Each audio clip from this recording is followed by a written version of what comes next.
Le fil conducteur du brief télé cette semaine, c'est la France. On va parler d'une histoire vraie qui a eu lieu ici, d'une émission qui pourrait marquer le pays et même de sa place sur la planète.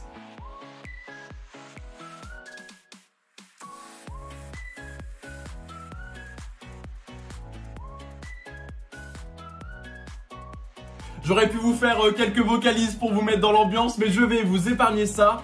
À la place, je vais vous parler avec des mots des Sandales Blanches, un téléfilm diffusé ce lundi sur France 2. C'est tiré d'une histoire vraie, celle de Malika Bellaribi, une mezzo-soprano rescapée d'un grave accident de la route lorsqu'elle était petite et qui a eu une révélation le jour où elle a entendu des chants sacrés lors d'une messe. Montrer sur scène, et je triompherai avec Carmen.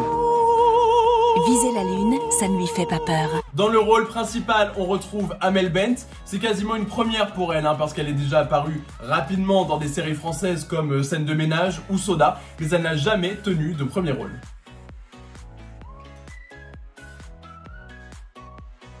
Vous vous souvenez probablement de Home, réalisé par Yann Arthus Bertrand, sorti en 2009.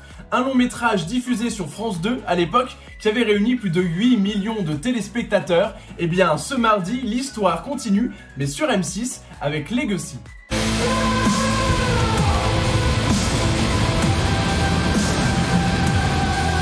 Legacy, ça veut dire héritage en français. Yann Arthus Bertrand parlera donc de son histoire personnelle, mais aussi d'une planète en souffrance. Tout ça avec la patte qu'on lui reconnaît, c'est-à-dire des plans très larges, de montagnes, d'océans, de villes, de gens, mais aussi de forêts bien plus larges que celles que j'ai derrière moi. Samedi soir, on connaîtra déjà le nom de l'artiste qui nous représentera lors de la prochaine édition de l'Eurovision.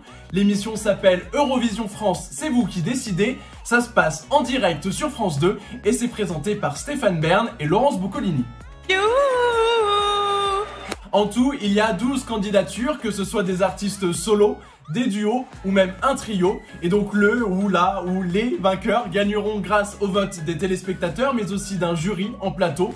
À la fin de la soirée, on saura qui ira à Rotterdam aux Pays-Bas au mois de mai prochain.